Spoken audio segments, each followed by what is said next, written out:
আল্লাহর নিখুঁত সৃষ্টি হলো উট।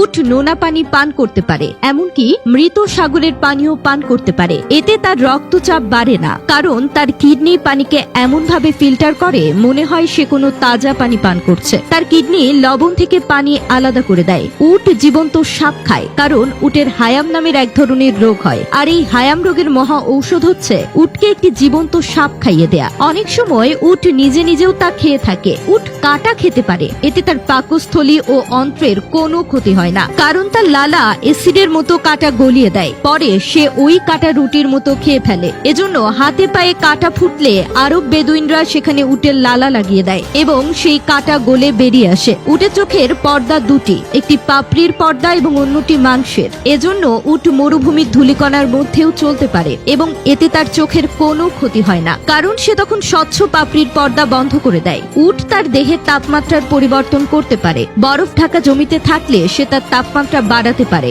এবং উত্তপ্ত মরুভূমিতে থাকলে সে তার তাপমাত্রা কমাতে পারে। এই প্রসঙ্গে পবিত্র কুরআনে বলা হয়েছে, তারা কি উটের দিকে দেখে না কিভাবে তাকে সৃষ্টি করা হয়েছে? উট প্রকৃতির এক মহাবিস্ময়। মরুভূমির উত্তপ্ত বালির উপর ঘন্টার পর ঘন্টা পা ফেলে রাখে। কোনো পানি পান না করে মাসের পর মাস চলে। 150 কেজি ওজন পিঠে নিয়ে শত শত মাইল হেঁটে পার হয়। উটের মতো এত অসাধারণ ডিজাইনের প্রাণী বিজ্ঞানীদের কাছে এক মহাবিস্ময়। মানুষ সহ বেশিরভাগ স্তন্যপায়ী প্রাণীর দেহের তাপমাত্রা সাধারণত 37 ডিগ্রি সেলসিয়াসের আশেপাশে হয়ে থাকে। যদি দেহের অভ্যন্তরীণ তাপমাত্রা বেড়ে 38.5 ডিগ্রির বেশি হয়ে থাকে, তখন দেহের অভ্যন্তরীণ অঙ্গগুলোর ক্ষতি হয়। 40 ডিগ্রির বেশি হয়ে গেলে লিভার, কিডনি, মস্তিষ্ক এবং খাদ্যতন্ত্রের ব্যাপক ক্ষতি হয়। 41 ডিগ্রি তাপমাত্রায় শরীরের কোষ মরে যেতে শুরু করে। এ কারণে যখন স্তন্যপায়ী প্রাণীদের অভ্যন্তরীণ তাপমাত্রা স্বাভাবিকের থেকে বেড়ে যায়, তখন শরীর তাপ বের করে দিয়ে ঠান্ডা হয়ে যায়। কিন্তু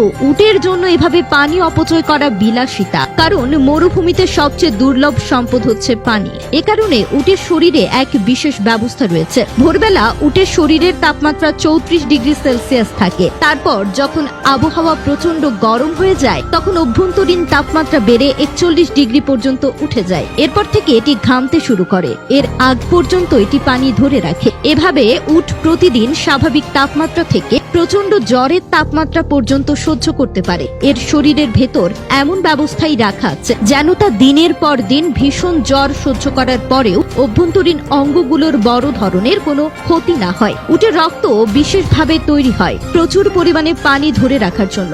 উট যখন একবার পানি পান করা শুরু করে, তখন এটি প্রায় 130 লিটার পর্যন্ত পানি পান করে।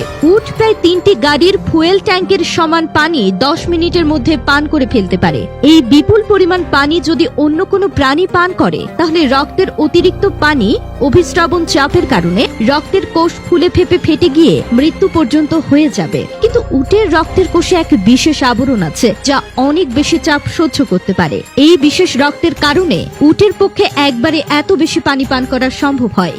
উটের কোষ হচ্ছে চর্বি আধার। চর্বি উটের শক্তি এবং পুষ্টি যোগায়, আর পানি শরীরের যাবতীয় অভ্যন্তরীণ কাজকর্ম সচল রাখে, শরীরের তাপমাত্রাও ঠিক রাখে। উট পৃথিবীর একমাত্র প্রাণী যেটি একবার যথেষ্ট পরিমাণ খাবার খায় এবং পানি